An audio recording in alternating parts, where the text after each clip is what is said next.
Gives me absolute pleasure to be here to host and welcome Nani Jansen Reventlow to the Conduit, to the UK, and to celebrate the debut, well, the UK debut of Radical Justice.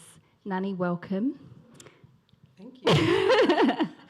I have a lot of questions to get through. We may not get through them all, so we really want to encourage you to stay behind and connect and come and meet us at the table afterwards. And if you have any burning questions, you can ask them there. So I'm going to start with a little bit of a warm-up. You can see I'm vintage. I've got my phone, but I prefer paper. I actually want to read a little bit of your bio and just highlight some of the extraordinary things that Nani has done. Nani is an award-winning international human rights lawyer. She is the founder of Systemic Justice, which advocates for marginalized community across Europe through strategic litigation. Previously, she founded the Digital Freedom Fund. Politico named her one of society's great visionary tech leaders in 2021 for her work on digital human rights. And let me tell you that chapter. Nani has been honored with awards from Harvard, Oxford, and Columbia University, among others. So we really do have royalty in the room. Please give her another warm welcome for me.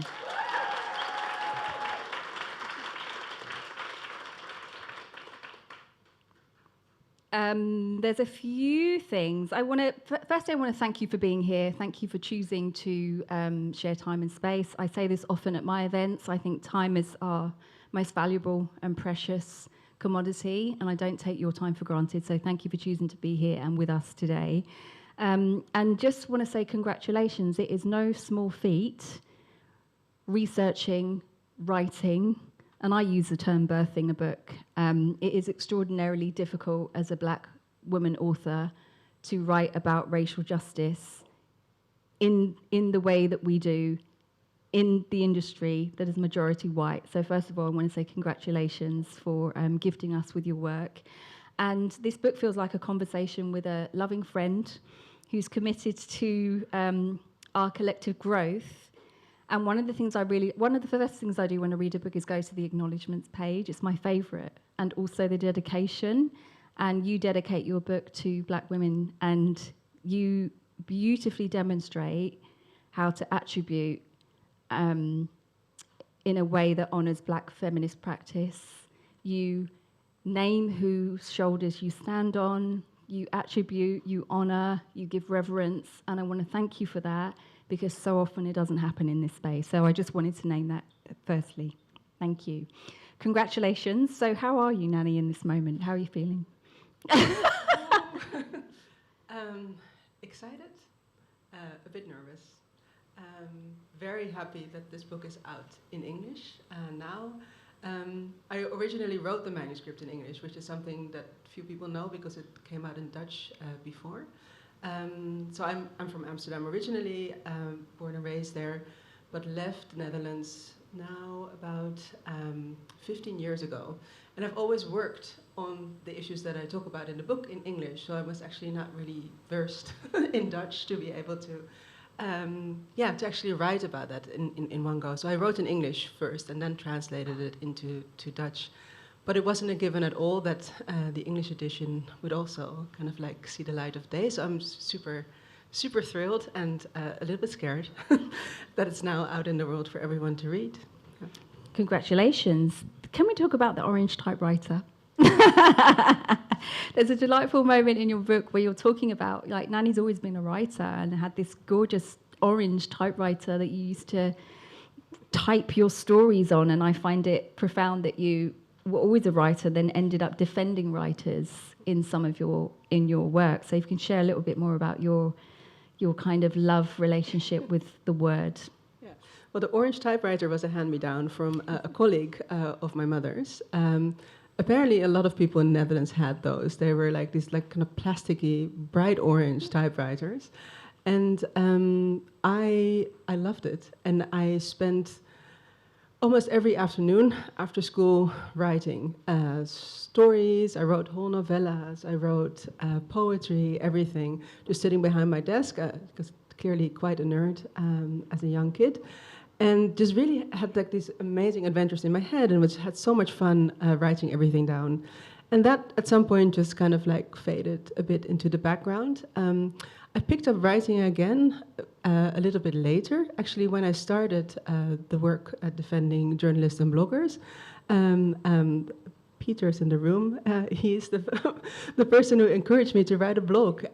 Peter was my boss at the time at Media Defense, and he encouraged me to write a blog about some work that we were doing at the time. And I remember just kind of being like, oh yeah, right, and I can write about these things. And that kind of like got me writing again. And I have continued writing about professional things since then, but always within the confines of an op-ed or a blog post or something like that. And this book was the first opportunity where I actually had a bit more space to think things through a little bit more deeply, actually take up the space that I wanted to address the issues that were, keeping me busy. And yeah, it really kind of reignited that spark. I was given a new typewriter. What color? Red. Because a few years ago, I was in Italy at a flea market, and I saw this beautiful Olivetti, like bright Ferrari red typewriter, and I just really wanted to have it, but I also couldn't take it home with me. But it just kind of stuck in my mind, and my husband gave it to me, gave one to me a couple of years ago, and I'm really excited now. I've reserved it for some short story writing that I want to start with. So yeah, that's going to happen soon. Something about being very tactile, like me and my paper and my pen, despite all this tech, I still want to feel writing in a typewriter. Gorgeous. So I'm going to leave this question wide, so you have complete agency over how much you choose to share or not. What was your book writing experience like? So my book writing experience... All of it? All of it, yeah. So I'll start with the writing. The writing I enjoyed a lot. I wrote the book in a relatively short period of time. I started outlining the different chapters in January, and I had a manuscript in 2 languages by July of that year. That was in 2024. For me, it was a bit of an escape. It was a really busy time and also a very stressful time in the organization that I was building, Systemic Justice. And in the weekends, I could just kind of like escape into the writing. That felt like something that was mine, that I could kind of like really kind of disappear into and have a bit of relief from all the other work stuff that was going on. So I enjoyed the writing itself. I found the publishing industry difficult. I was published originally with a smaller imprint from a large publishing house in the Netherlands that was really trying to kind of like give voice to like different types of writers. Reid, not the usual pale, male, and stale people that are dominating the white publishing in the kind of territory in the Netherlands, which is just very much still, yeah, of a certain mindset and certain appearance, a certain standard. There's lots of really interesting ways in which, like the old traditional white men of Dutch literature are being kind of like have inspired new generations of writers, and that is always kind of like signed off on as a good thing when it's young white men who kind of emulate them. And whenever it's someone with a different kind of background than that kind of gets, torn apart right away in the reviews that you see. So it's quite a difficult landscape. And despite the really good intentions of this imprint, you just noticed very much that they were not very well versed in the issues that I was writing about. I write in the introduction very explicitly that I'm not writing the book for the white gaze. Yeah, I like that. I'm not here to explain racism to anyone. I say, like, if you need to do some more learning, there's stuff that you don't understand in the book, great, use it as an opportunity to educate yourself a bit more. I give pointers, including to your book, where people can go and get started, which is what I do throughout the book, by the way. But I'm not there to kind of like do whole side stories about, and despite that really, and I wrote the introduction first, so despite that really clear signaling, my editor would come back to me quite often with questions that were there to make it easy for someone who just hadn't done that homework. and explaining things like, what is debt naming? Can you explain that? And I'm like, first of all, like, you can look it up. But also, I actually made a big point out of not wanting to do that level of explaining to the reader. So that actually got me really quite upset whenever I got edits back.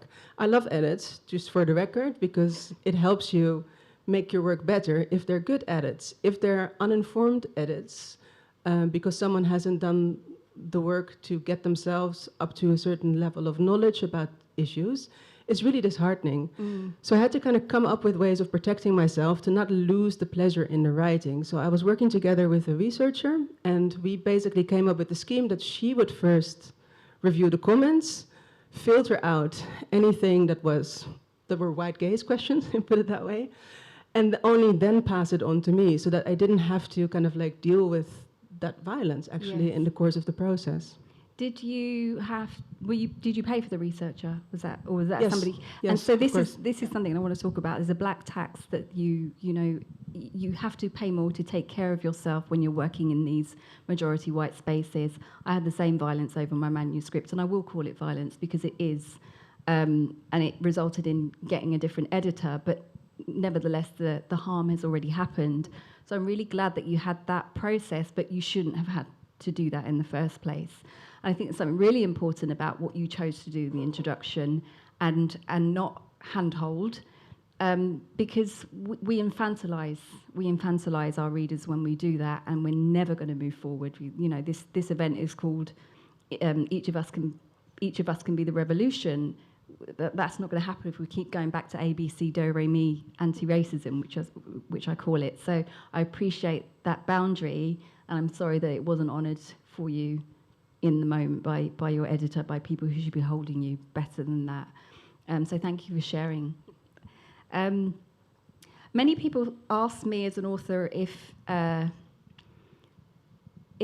writing my book was healing, and I'm wondering. I mean, it wasn't. My book's called The Good Ally. It's about challenging anti-blackness. It's about challenging the ways that white supremacy shows up in our everyday and how we move forward and how we heal from that. And people would always ask me, Nova, was writing the book healing for you? And it wasn't for me. And I wonder how that experience was for you, and if you felt changed by writing it in any way. That's a really great question. I don't think that the writing the book healed me. I do think that for me, writing is a way of organizing my thoughts about issues. It's a way of processing them. My brain works in a way that if I can kind of like see the structure, if I can see the patterns, that helps me deal with them a little bit better. So in that sense, it was helpful. But I don't think that any of the issues that were addressed in the book are any finished business, right? So it continues, and it will continue long after we're gone. So in that sense, it helped me, but healing is a very big word for that. It's a big word, and also we were chatting upstairs, like, I want this evening to be a celebration of the legacy of your work and what you have gifted us by helping us be much more informed in the work that we do, but also we're interacting with trauma, our own, other people's, on a regular basis when we do this work. And I think because it's unseen, that often isn't acknowledged. And so even doing book events and talking about the subject matter, it stays with you in some way. And so I just wanted to speak to that. You give us an introduction in the UK that's not in the Dutch version, so we have something special in ours. And you go straight in and you speak quite candidly about your relationship with your mother and what you had to go through writing the book, losing your mother during that process, and also the impact of being raised by a white Dutch parent who refused to talk about race. And I really love that you just named what is so often in the room and that we're interacting with. And I wondered if you wanted to speak to some of how you navigated that, not just the enormity of losing a parent and then having to go out and do the job. But in how you navigate being in your identity, doing this work in systemic justice, and not being able to have conversations with your mum about race. Yeah, deep questions here. Yeah, I write a little bit about this this disconnect that between my mother and myself. So I grew up in a very wide surroundings. My father is a black African man from Mali. My mom, white Dutch from Amsterdam. My parents got divorced when I was 6, so my mother was the main person who raised us. And we lived in a very white neighborhood, went to quite white schools, and I ended up choosing a very white profession, right? Lawyers, like the law firm, I talk about it in the book also, where I trained, had 300 quote-unquote fee earners, and 5 of us were not white. So that was kind of like the environments in which I spent the first parts of my life. And in the beginning, I didn't question any of that very much because I was just within a white standard, within a white norm. And only once my own awareness of systemic racism began to develop, and I started to educate myself more on that because I actually didn't get that at home. And this is also one of the reasons why I wanted to talk about that in the introduction, because for me, it has also been a journey. It's not something that was a given that, like, you know, at the dinner table, we would discuss Fanon and, you know, whatever. My mother actually was of the naive conviction that racism would disappear from the world if there were more children like me, basically. Like, it would just go away by itself, which, of course. She never really educated herself on that. Like, so the conversations we had about racism were really about, like, incidents, right? The really a basic understanding, like, racism are like bad things that bad people do at times. So then it would be discussed, but for the rest, it really wasn't a big topic. And as my own awareness of these issues grew, and as I also started to work more on them, that just became more and more of a gap between us, more of a distance between us.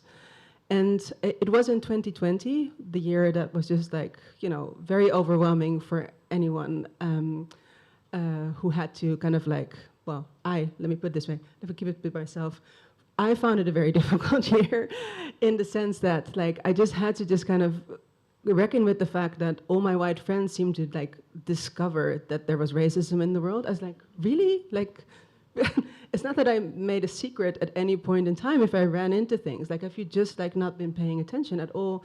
So that was extremely frustrating. It was extremely hard in the work context always, also because everyone was on these wokeness journeys.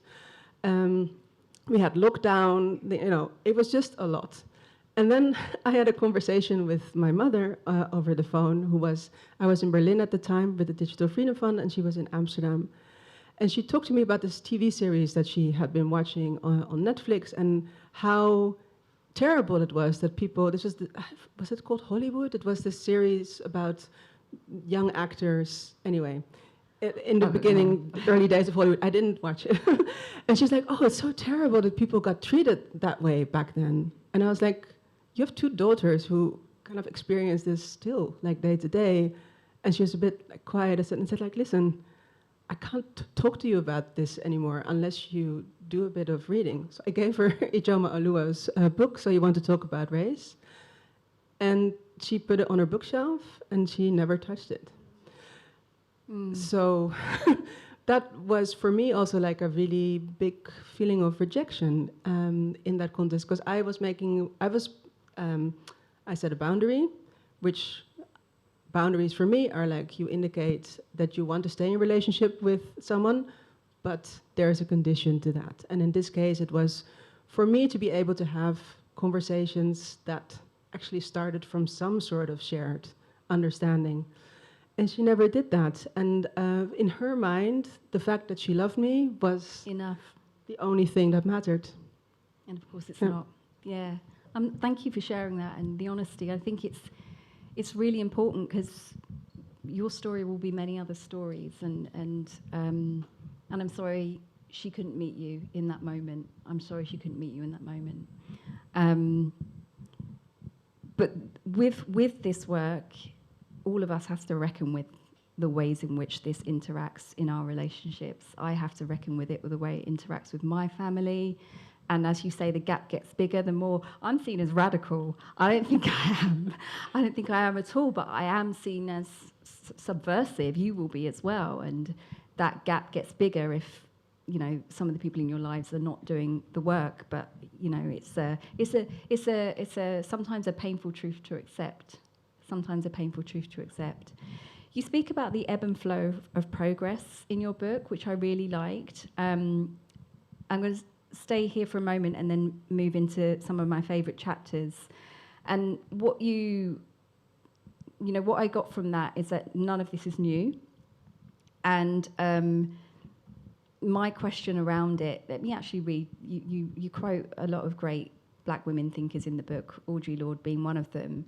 And Audre Lorde talks about lessons to be learned from high expectations not being realised and gains being dismantled. And so this ebb and flow of progress, you know, we've now got this extraordinary divestment from investment in anything that centres blackness, anything DEI related, cuts to aid, attacks on academic institutions, book banning. We went from all of this blow up in 2020 and this complete pullback. And so I wonder if you had any thoughts about the ebbs and flow of progress and what you think is getting in the way of us learning. I'm not sure that I know what gets in the way of us learning. I think overall, we get a little bit complacent when things are in flow. Greta Scott King has a beautiful quote about that as well, right? How it's a constant struggle that we have to earn our freedom in every generation. And I think that a lot of what we're seeing right now is because there's just been a certain period of laxness across the board, not by everyone. And this is also a point that I make, right? In the preface to the English edition, like those of us who are always going to get hit no matter what the current tide is, always know that there's a fight to be fought. But the public at large, right, like when Trump just got elected and people were just kind of all of a sudden getting super upset about what's happening with technology and social media, and it just like the hot takes were flying all over LinkedIn and everywhere on the internet.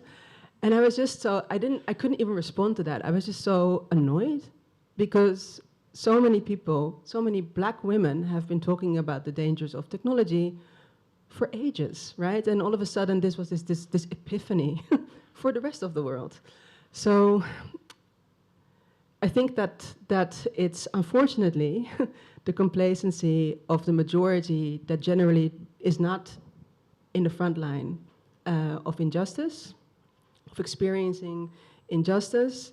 That means that hard work that is being done by others needs to be picked up at an extra pace right now. And there's also something you're saying, you know, there's black women and others who've been doing this and saying, beating on the same drum. There's aspects of this words that makes me feel quite mad, as in not mad as in angry, but literally losing my mind on the amount of times you have to repeat yourself over and over again. And there's, you know, you end your book in using the words like believe black women. Like, you know, I wonder if we did that more, whether we would be in a different place right now. Can only dream and hope. But you talk about there's so many things I want to talk to you about. You talk about language and collective accountability in a really nice way in the book, where we often ignore systemic harm and place blame on an individual or look at things in isolated events, isolated incidents. And there was a question that you asked the reader, like, or, you know, are we vulnerable, or is the environment that we're in making us vulnerable?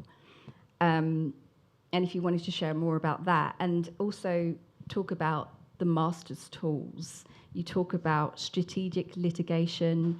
You use examples of, you know, the legal work that was done to help same-sex marriage become legal. not everywhere, we know that, but certainly in Europe, in the US, and wondering why we haven't seen the same progress in terms of racism, in terms of other isms, legally. Those are 3 questions in a row. Yeah. I'm going to try and remember them all. So the first one about language. I have a note about language at the beginning of the book explaining that I try to be deliberate in the words that I use. A lot of the words that we're used to reflect a power dynamic that we don't really that we're not really as aware of anymore. Like there's a lot of talk of like minorities or like vulnerable people and so on. I'm like, well, minorities depends on which part of the world you're looking at. Are we talking about people who are being pushed to the margin in our society because of the power structures that we have and because of the choices that we're making with our policies and our legislation and so on? Or are people actually a minority, quote unquote? So I try to be mindful of that. I also, of course, sometimes reference other people's language. So and explain. So I explain why there's different terminology here and there. But I think it's really important to think about like how we name things, because they reflect a power dynamic, and I think that that's a continuous process that we kind of need to continue doing. Like, why are we calling something what we're calling it, right? So that about language. The master's tools. And I named the chapter that deals with strategic litigation. So strategic litigation is using the courts to bring about bigger change, be it in law, policy, or practice. So it's part of a bigger campaign to move bigger structural things in the world. And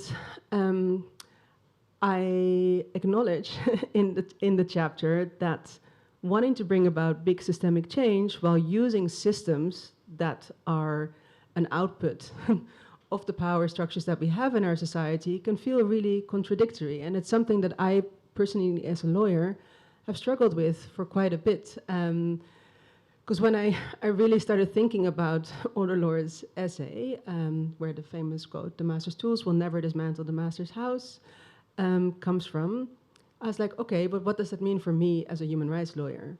Human rights is also a system that is human-made, like it replicates certain power dynamics. How can I actually try to bring about change while using that very system? In the end, I'm of the view that there's different work that needs to be done at the same time. Another thing I talk about quite a bit in the book is the world-making side of things. It's the dreaming work that we need to do to imagine different systems all together. Like, if we do away with all the things that we have now, what does it actually look like? What would things look like if they worked in the way that we wanted them to? That's a long-term project. While we do that, the systems that we have need to work better.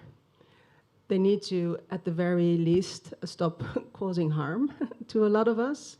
But they actually, in an ideal setting, should be manipulated in a way that they actually produce justice. But without confusing those improvements for the structural change that we need to make, which is building this alternative. But those two things can exist in parallel, right? We can dream and start building this alternative, and at the same time make sure that what we have in the meantime works as best as it can, but not with the goal of keeping it in place. It's a lot. It is, but there's something that you said about words to the effect of the law and something that's fair and just are not the same thing. And I think people like me, lay people like me, that I have a real, like, I think the law should be doing things that are fair and just, and clearly that it isn't. So I think the what you put in this book helps encourage us, not encourage us, but helps us to understand more about the beast. So that there are some opportunities to be gained around a system that is fundamentally harmful. Law in the UK does not recognise systemic racism at all.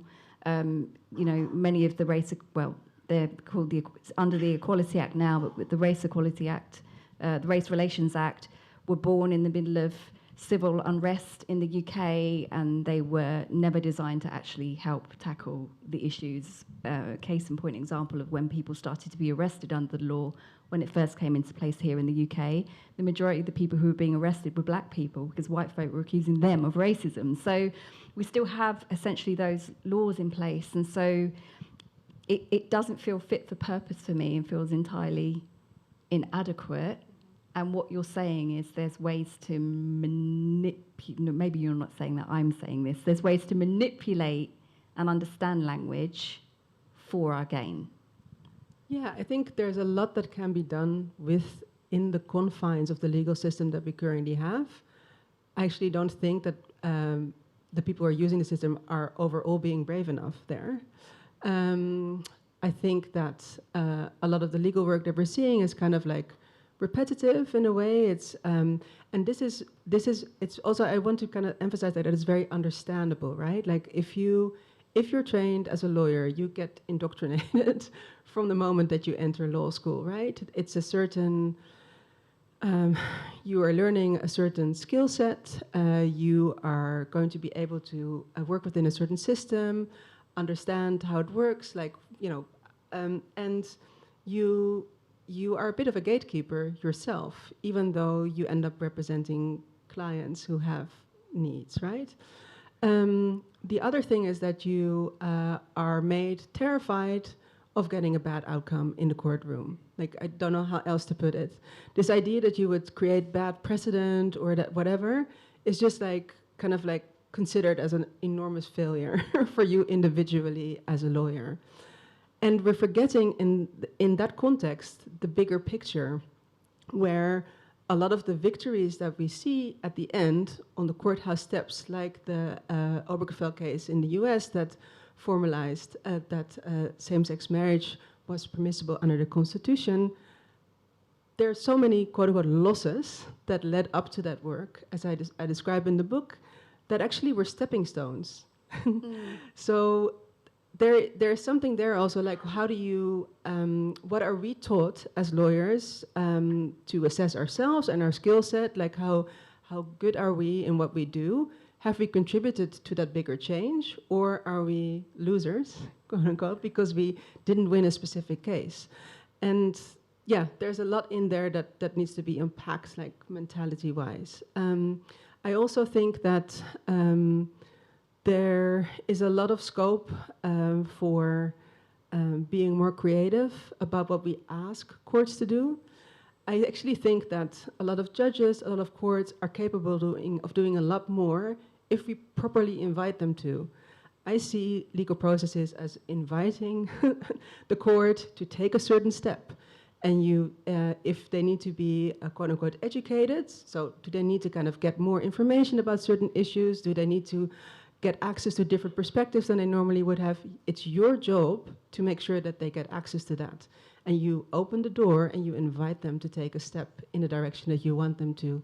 And so there's something there about kind of like taking whatever's there as a given or seeing it as something that was constructed, and you can contribute to an alternative construction of that. So the thing, what gave me a reframe was using these losses, not seeing them as losses, seeing them as stepping stones, and some power in them, and that if you're looking at something for the longer haul, over the long haul, there are going to be losses along the way, and it's, I guess, how you can leverage those losses, whether it's awareness of a high-profile case or ways to figure out how to refine campaigning and strategy around that. That was really helpful. But like, this is all great if you have the resource to have support. And can you share more about the impact of the cuts to legal aid? Yes. Yeah. I can't recite the data by heart. I updated all of them last summer, but I can't recite them by heart. But it's devastating, right, for people who do not have the means to hire a lawyer of their own to be able to access justice. It's just a profound access to justice issue. The number of issues have gone up drastically. The number of court cases have gone down drastically. That's not a good sign, right? That means that there are a lot of people who just need to navigate the fallout of an injustice that they suffered without actually having recourse to the courts to be able to challenge it. That also means that the kinds of cases that will go forward are only ones that already fit, for example, into a strategy of a nonprofit organization that is able to take it up, or something that speaks to the public imagination sufficiently to kind of get someone to be able to do some crowdfunding. It creates a really strange dynamic as to like who is able to actually enforce their rights and who isn't. Yes, and I've seen it play out, and there's that imbalance of power that happens again, and then people, I'm going to use the term, end up being exploited who've experienced harm, but then because it might be a high-profile case or might look good as a profile piece for a law firm, then people are vulnerable to being exploited in that way. I'm just going to do a clock check. I want to talk a little bit about digital rights. That is a beast, that chapter. And having just watched, there was something on BBC last night called Inside the Rage Bait or something like that. And over the weekend, I watched The Manosphere on Netflix. So right now, I just don't want to be online at all. And then I read digital rights chapter again.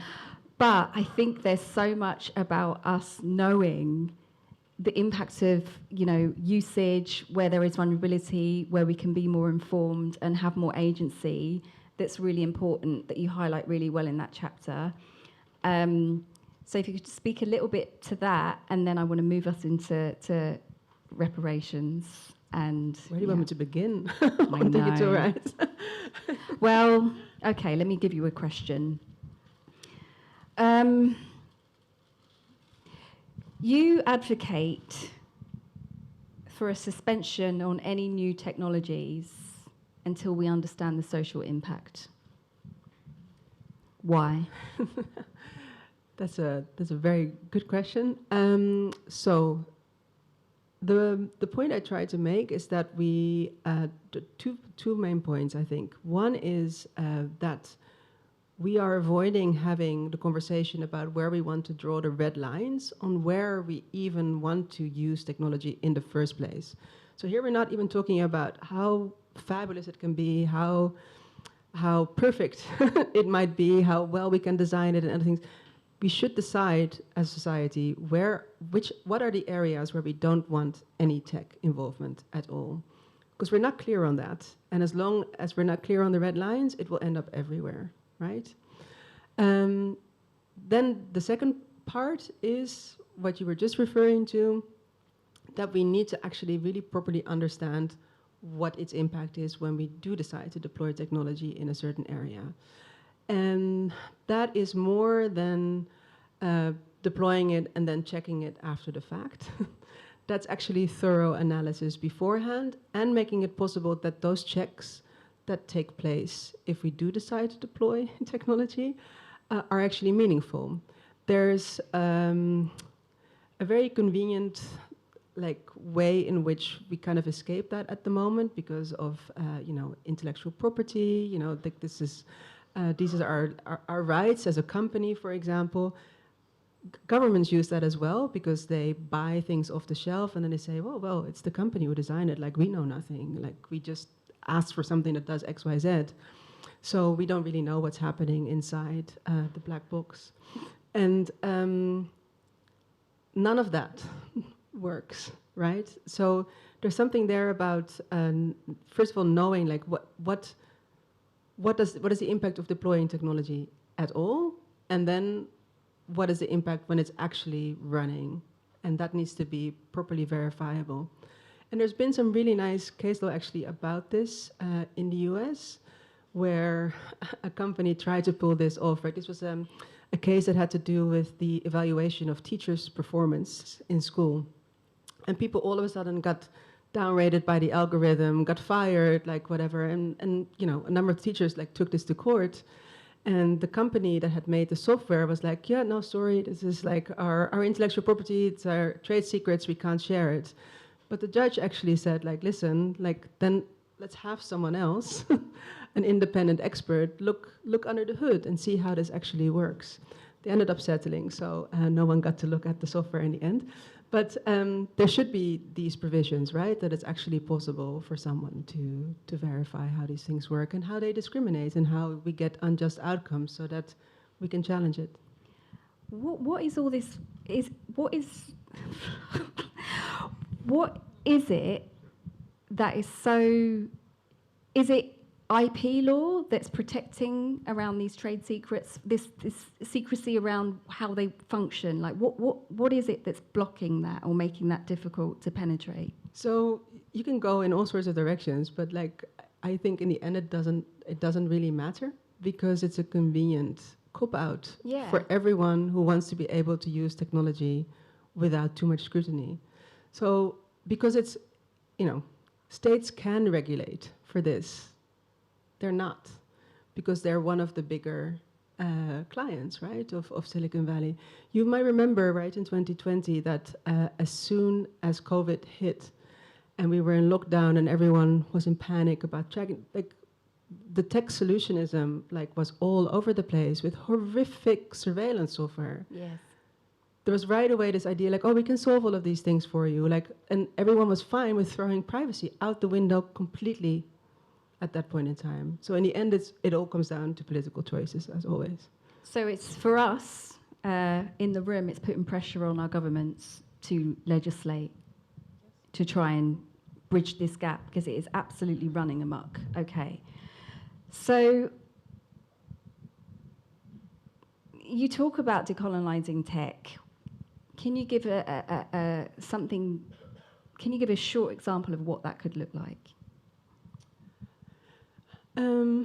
So one of the things that I talk about is that tech quite often gets conceptualized, built, rolled out by the same types of people. Silicon Valley, statistically, this is not me making it up, it's just mostly made up by white dudes. And they are reproducing their worldview in the tech that they design, the way that they train the technology, the data sets that they use, etc. And the people who make the decisions where it gets rolled out as well. And it's usually kind of a very engineer-heavy process, right? There's no space in there for sociologists, for human rights lawyers. There's no space in there for the communities that will be most deeply affected by the rolling out of certain technology. And there's a beautiful book, Design Justice, which I also recommend in the book, actually, which kind of talks about designing technology from a community perspective. So actually starting from what do communities need when it comes to tech. So there's different ways of kind of doing this in a different way. So having different design teams, having a different design process, but also having different intentions about what you want the tech to do. So an example there is recruitment software, right? So quite often bigger companies use recruitment software to filter candidates because they get so many applications and they throw a bunch of different selection criteria in there. A lot of those are proxy factors for race, for income, for whatever social classification you want to throw in there. So instead of looking at markers of, for example, ethnicity, you look at postcodes. And then you look at how statistically likely is it that this person is, looks a certain way based on the neighborhood that they live in. You also have selection criteria based on education, right? And you can then choose to say okay, fine, we only want Ivy League graduates who have a whatever grade point average, etc. You can also say, we want the best people, but we want the best people from any kind of university. So we would want the software to select for us, no matter whether someone comes from a community college or from an Ivy League college. We want the people there who perform best corrected for their circumstances. That is also an intention that you could put into technology. And I think that is really important to remember. It's not, we make, all the tech that we use is based on choices that we make. We build it. It's not that someone designed some software and therefore this is how it is, it's neutral, etc. There's nothing against automating things in principle, but it's about the intentionality that you put into it as you design it and as you use it, as you deploy it, etc. Thank you. On the conversation of reparations, no one wants to have a conversation, so we're going to have it. There is you often hear the bickering around, well, it was a long time ago. Who's going to pay the money? And you share a lot of statistics throughout the book about not only a case for reparations, but how much money was paid to former slave owners, and the enormous amount of money that has gone out and the enormous debt that is owed. And I like to use the one in the UK that we have, where slavery was abolished in 1833 across the UK and its colonies. And the debt was so large that was being paid to slave owners that it took UK taxpayers, including those of us with lineages lost to slavery, including myself, until 2015 to pay that debt off via our tax. Not everybody knows this. The Treasury made a tweet, I don't even remember when it was. They were self-congratulating themselves about having paid off the debt. No, that money went to people who had enslaved people as property. It never went to people whose lives were torn apart and the human rights infringements that have happened for centuries. And so there are really huge conversations across CARICOM about how we repair and how we restore. And the conversations often get stuck on, well, I'm not paying back, or who's paying back? It's enormous. How are we going to do it? There are cases that show that reparations are already been paid. Holocaust survivors get money from the German government, as an example, and have done, can't remember the year, so I'm not going to say it now, but have done since. So there are models and frameworks for us to look at, but there is so much more than just money. Debt cancellation. I have lineage loss to slavery. My family is from Jamaica. We just saw, I can say this now, I'm also a Jamaican citizenship. I recently got my citizenship. So I know, planning my way back. But one of the things we're seeing now is these, increasing ferocity of hurricanes. And we had a Category 5 hurricane in November, end of October last year, that have left some parts of the island underwater, cemeteries underwater, homes annihilated, roofs gone, infrastructure's completely gone. And the British government wanted to give a flim-flam amount of money towards helping rebuild of 2.5 million. And there was all of this stuff in the press saying, well, we're giving you 2.5, not from the government, but from people, 2.5 million towards aid. That's your reparations. That's not reparations. That's not reparations. So I think there's a real misunderstanding of what repair is and what that can look like in terms of climate justice, in terms of education. We're writing these books and we're doing this work because there was a lack of education about our history that I think is contributing to us repeating past harms. And there's so much trauma that is unresolved, unspoken about the consequences of this. And, to me, reparations needs to also include wellness and healthcare and look at the disproportionate outcomes that so many black people have, and not seeing it as a problem with black people over there because we're black, but actually, no, what is the consequence and the social impact of all of these things?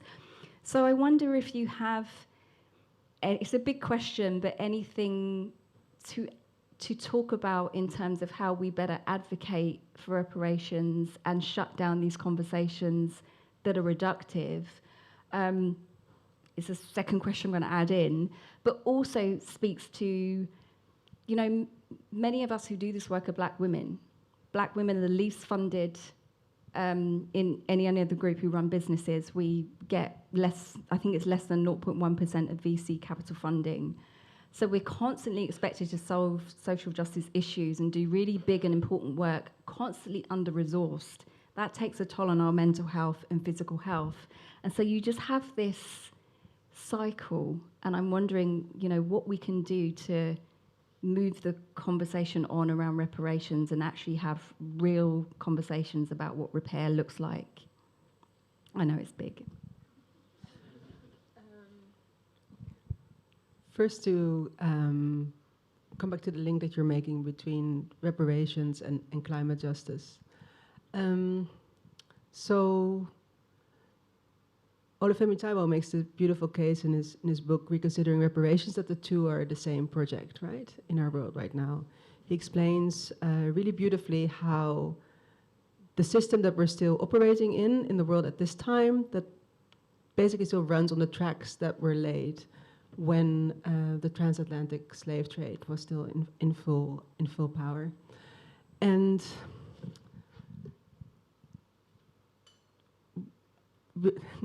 love it. Is that my clock time? It's a gong. I can't even Time's see. up. No.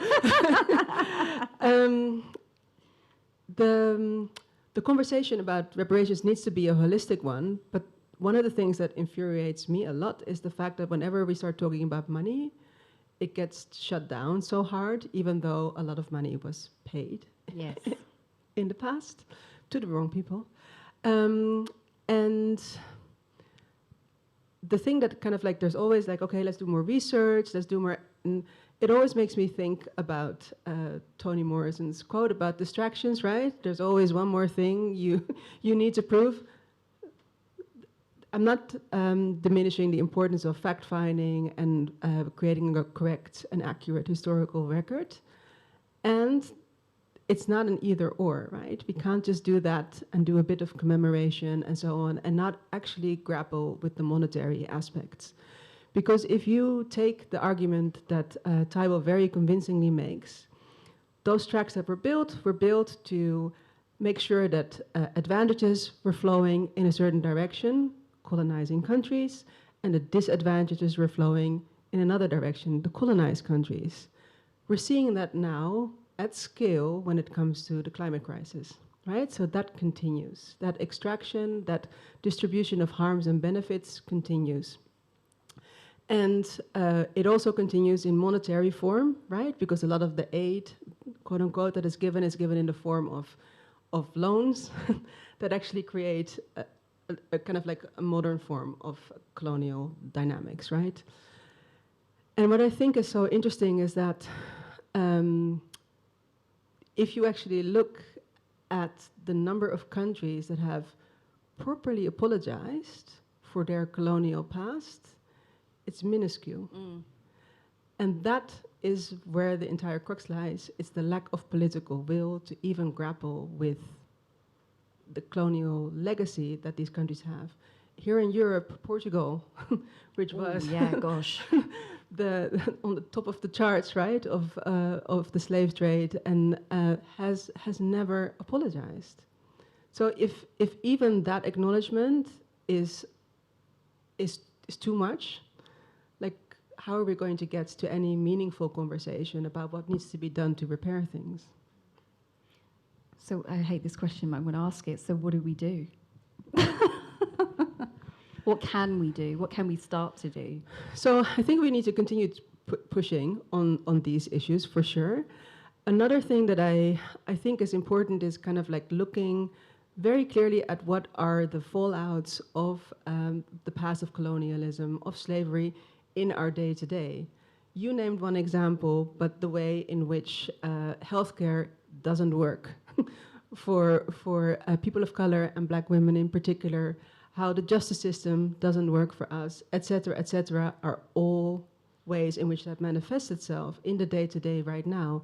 And those are really concrete things where direct intervention is possible, again, if you have the intentionality and the political will to do so. So kind of approaching it from both of those sides. Well, it's something that you talk about in the book called the tapestry of activism. So what you're saying is approaching it from different angles could be more effective than continuing to have these conversations directly about reparations. So I think just generally that different ways of approaching these bigger issues that we're trying to change is important.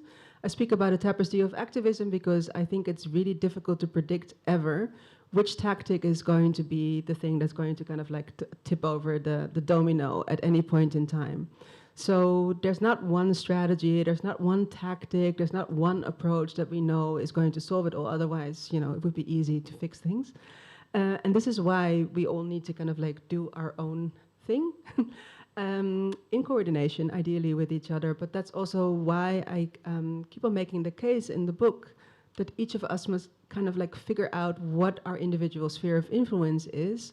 What are the things that we can change within those spaces that we operate in, where we hold power?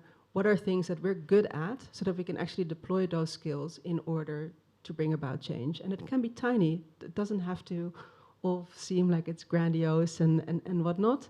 It's just about always being aware where you can actually make a difference. And if we all do that, it does matter. Fabulous. Final two questions. How do you stay whole in this work? How do you hold on to your humanity? And what legacy would you like your work to leave behind? Wow. Staying whole is a work in progress for me. That is really something that I've only kind of like started focusing on a little bit more after my mom passed away, because that's the first time that I kind of felt a hard stop because of, I just felt like how tired I had become, and then I had that loss to deal with as well, and that I was all of a sudden I was like, wait, like I need to really be really careful right now. So I'm still learning. I find a lot of energy in being outside, being in nature. I really just, good long walks and so on. Just really, and my with my dogs ideally. Those things make me really happy. So working in a garden, those sorts of things. I sound like a granny, I think, but like anyway, those are the things I really like. And I'm also trying to remind myself a lot that actually trying to do everything all at once probably isn't the best way to go about things. And I'm very proactively trying to create more space for myself to do the things that where I think I can really make a contribution, to do those with more space and more deeply, if that makes sense. I notice that my brain also, as I get a little bit older, can't handle all those different things at the same time as much anymore. So I'm really kind of like working on figuring out what are the things that I really want to focus on and really want to work more deeply on. I forgot what the second question was. Sorry. What legacy do you hope your work will leave behind? Wow, that's a really big question. I would like to be acknowledged for having tried to do my bit. I think that's anything, and the only thing that any of us can actually aspire to. I've never been into any of this for whatever glory there might be in social justice work. I don't know that there's any glory. This is the one day this year probably I get to wear makeup, so this is like this is my glamour moment. I hope that people said, oh, okay, she gave it a good go. That I'd be very happy with that. That's beautiful. I think, when we do this work, it's because we want to leave the world in a better way than it currently is. And for many of us, there's a grief that we probably won't see that within our lifetime, and we have to continue doing it anyway. And I'm so glad to live in the same space and time with you, Nani. Thank you so much for your friendship. Thank you so much for your work. It's been an honor. Please give Nani a huge round of applause.